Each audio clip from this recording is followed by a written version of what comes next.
नमस्कार साथियों, आपके YouTube channel math physics vision में आपका बहुत बहुत स्वागत है।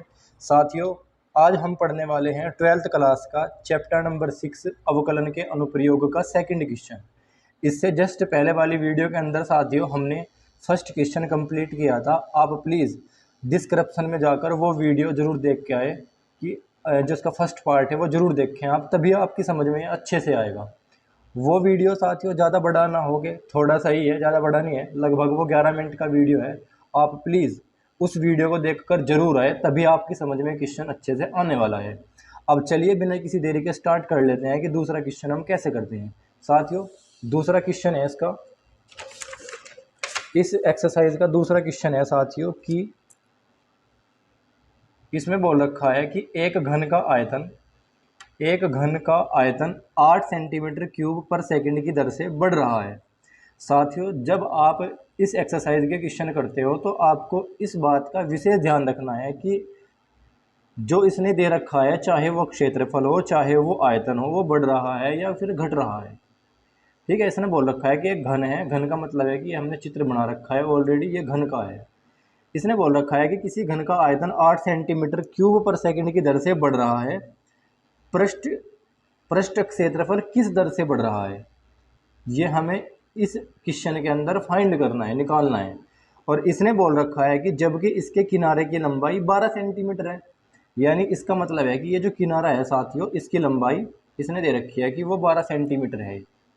अब देखिएगा साथियों, सबसे पहले मोस्ट इम्पोर्टेंट बात क्या है कि क्वेश्चन के अंदर से आपको ये सारी चीज़ें चूज़ करनी है कि भैया ये क्या है इसके अंदर और ये क्या है इसके अंदर। देखिए साथियों, बोल रखा है क्वेश्चन के अंदर ये आयतन है, क्लियर है। तो आयतन को आप लिख सकते हैं v से, ये बात क्लियर है। और क्या बोल रखा है इसने, सेंटीमीटर क्यूब पर सेकंड की दर से बढ़ रहा है।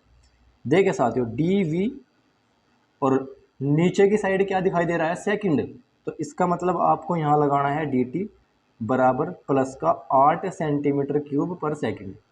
प्लस साथियों हमने इस वजह से लगाया है कि इसने बोल रखा है कि बढ़ रहा है, क्लियर है।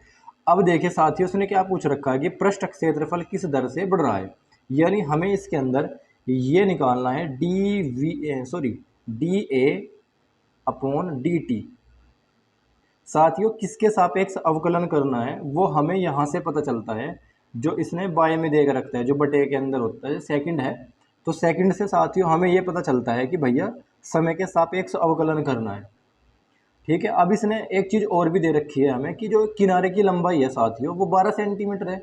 तो आप इस किनारे को x मान सकते हैं, इस किनारे को आप x मान सकते हैं, यानी x is equal to X बराबर 12 सेंटीमीटर। ये हमें सबसे बाद में यूज़ करना है, जब हम सबसे लास्ट में पहुंच जाएंगे क्वेश्चन के।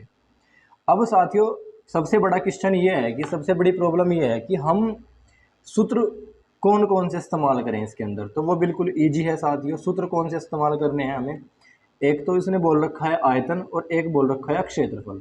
तो हमें इन दोनों के ही सूत्र यूज़ करने हैं। देखिएगा साथियों, सबसे पहले इसने लिख रखा है आयतन। तो आपको घन का आयतन पता होना बहुत ज़्यादा जरूरी है।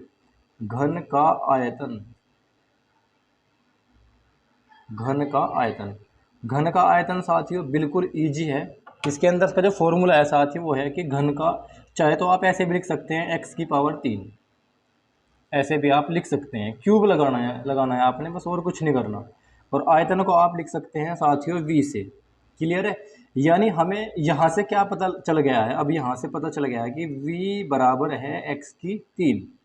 अब साथियों हमें यहाँ तक पहुँचने के लिए हमें t के सापेक्ष अवकलन करना पड़ेगा। दोनों ओर का t के सापेक्ष अवकलन करने पर, दोनों ओर का t के सापेक्ष अवकलन करने पर, t के सापेक्ष अवकलन करने पर, t के सापेक्ष अवकलन करना है साथियों। और वो भी दोनों साइड का करना है आपने, जैसे dv अपॉन dt, क्लियर है। और ये होगा यहाँ पे d अपॉन dt x की पावर 3। और जब आप इसका अवकलन करोगे तो साथियों आपको यहाँ से मिलेगा 3x²। और x का जब दोबारा करोगे तो dx अपॉन dt। साथियों अवकलन बताने की हमें कोई ज़रूरत नहीं है, क्योंकि वो आपसे ऑलरेडी पहले ही आता है। अब इसके अंदर d v upon D t है, डी वी बटे d v upon D t का आंसर साथियों यहाँ पे 8 दिखाई दे रहा होगा आपको, तो हम यहाँ पे रख देंगे 8। 8 is equal to 3x² into d x upon D t. Clear है। अब ये 3x² 8 के अपोन में जाएगा, d x upon D t is equal to 8 बटे 3x²। ये साथियों d x upon D t की वैल्यू हमें यहाँ से मिल गई है। अब साथियों हमें निकालना क्या है इसके अंदर, देखिए साथियों हमें ये चीज़ निकालनी है D a upon D T, यानी हमें क्षेत्रफल का सूत्र भी चाहिए अभी इसके अंदर। तो अब हम इसके अंदर यूज़ करेंगे घन का क्षेत्रफल। घन का क्षेत्रफल का फॉर्मूला है साथियों a is equal to 6x²।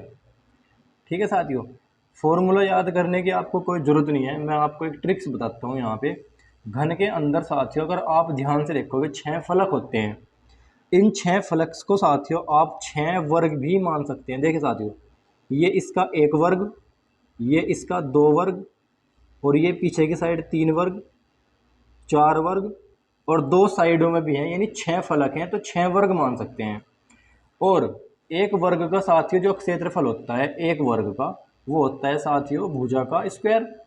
अब इसके अंदर वर्ग कितने हैं 6, तो हम 6 से मल्टीप्लाई कर सकते हैं, यानी 6 इंटू भुजा का स्क्वायर। ठीक है साथियों, क्षेत्रफल हम ऐसे ज्ञात कर सकते हैं। अब साथियों हमें टी के सापेक्ष अवकलन करना है दोनों साइड का। D a upon D t is equal to 6। जब इसका आप अवकलन करोगे तो यहाँ पे आपको मिलेगा 2x, x का दोबारा करोगे तो मिलेगा साथियों आपको d x upon D t. D a upon D t is equal to 6 की मल्टीप्लाई आप 2 में करोगे तो आपको 12 मिलेगा यहाँ पे, ये x जोगा तो, और D x upon D t की वैल्यू साथियों 8/3x²। साथियों एक बात आप विशेष ध्यान रखें, इस आयतन ने हमारी एक मदद की है बहुत बड़ी।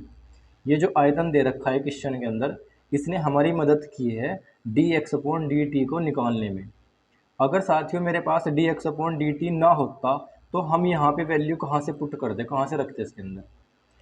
देखिए साथियों हमें इसके अंदर D a upon D T निकालना है, क्लियर है बात।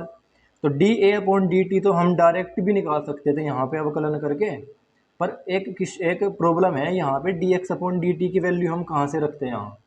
तो इस आयतन ने हमारी मदद की है D x upon D T निकालने में साथियों, क्लियर है। अब देखिए साथियों बिल्कुल आसान क्वेश्चन है। देखिए ये x यहाँ से कैंसिल, 3 4 जा 12, 3 चौक 12, ये 8 की मल्टीप्लाई आप 4 में करें, 8 चौक 32, और x एक कैंसिल हो गया था तो यहाँ पे बच गया x इज इक्वल टू यहाँ पे 32, और इसने बोल रखा है कि भैया आपको यहाँ पे 12 रखना है। ये 12 हमें दे रखा है, x इज इक्वल टू 12, तो आपको x के स्थान पर यहाँ पे 12 रखना है, 12। क्लियर है। आप इसे 2 से डिवाइड करें तो यहाँ पे 16 मिलेगा आपने, और यहाँ पे आप 2 से करोगे तो आपको मिलेगा 6, 2 से करोगे तो फिर 8 मिलेगा, और 2 से करोगे तो 3, यानी 8/3। 8/3 इसका आंसर है। और ये आंसर जो आया है साथियों वो आया है D a upon D t का इज इक्वल टू 8/3।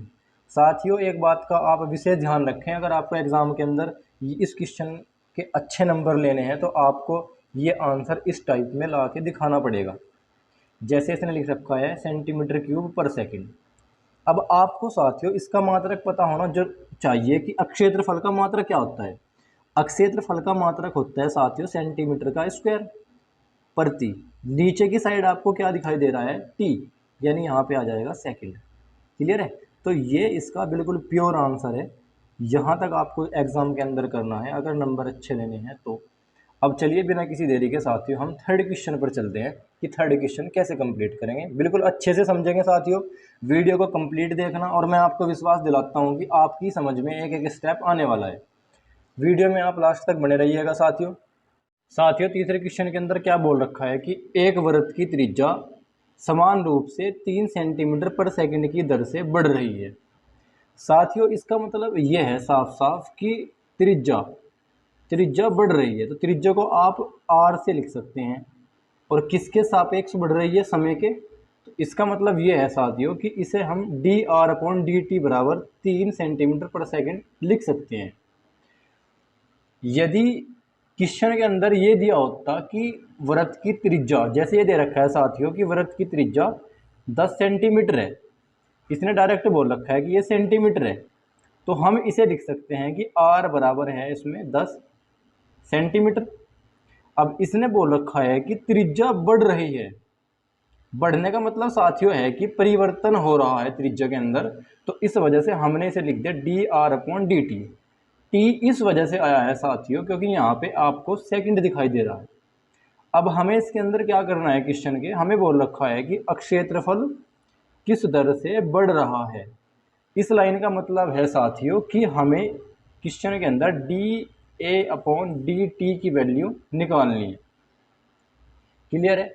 अब साथियों आप थोड़ा सा इसके बारे में सोचें कि dA/dt आप तभी ला सकते हो अगर आपके वृत्त का क्षेत्रफल सूत्र याद हो। वृत्त का क्षेत्रफल बराबर पाई r स्क्वायर, ये वृत्त का क्षेत्रफल है साथियों। अब हमें क्या करना पड़ेगा, अब हमें t के सापेक्ष दोनों साइड का अवकलन करना पड़ेगा। जैसे a का अवकलन करोगे तो dA/dt बराबर पाई, जब r का अवकलन करोगे तो r का अवकलन मिलेगा साथियों 2r। r का दोबारा करोगे तो dr/dt, ये पाई जो का तो इंटू 2, और r की वैल्यू बच्चों हमें दे रखी है पहले ही कि हमें 10 रखनी है यहाँ पे, और dr/dt की वैल्यू साथियों हमें दे रखी है 3, यहाँ पे हमें 3 रखना है। अब जैसे आप ये वैल्यू यहाँ पे रखते हो तो आपको 10 या 30 30 दूनी 60 पाई, ये हमारा आंसर है dA/dt। अब साथियों यहाँ पे इसका मात्रक लिखना भी बहुत ज़्यादा ज़रूरी होता है। इसका मात्रक आप कैसे बना सकते हो, बिल्कुल आसान है। अक्षेत्रफल का मात्रक सेंटीमीटर स्क्वायर, क्लियर है, और समय का मात्रक सेकंड। आप इसका मात्रक ऐसे बना सकते हो। चलिए अब बिना किसी देरी के करते हैं फोर्थ क्वेश्चन। साथियों फोर्थ क्वेश्चन के अंदर क्या बोल रखा है कि एक परिवर्तनशील घन का किनारा 3 सेंटीमीटर पर सेकंड की दर से बढ़ रहा है। साथियों घन का कुछ ग्राफ, घन का जो चित्र होता है साथियों वो कुछ इस प्रकार होता है। ये घन का चित्र है साथियों, और इसने क्या बोल रखा है क्वेश्चन के अंदर कि इसका जो ये किनारा है, ये किनारा बढ़ रहा है, और बढ़ कैसे रहा है, 3 सेंटीमीटर पर सेकंड की दर से। अब आप इसे कैसे लिख सकते हैं, बिल्कुल आसान है।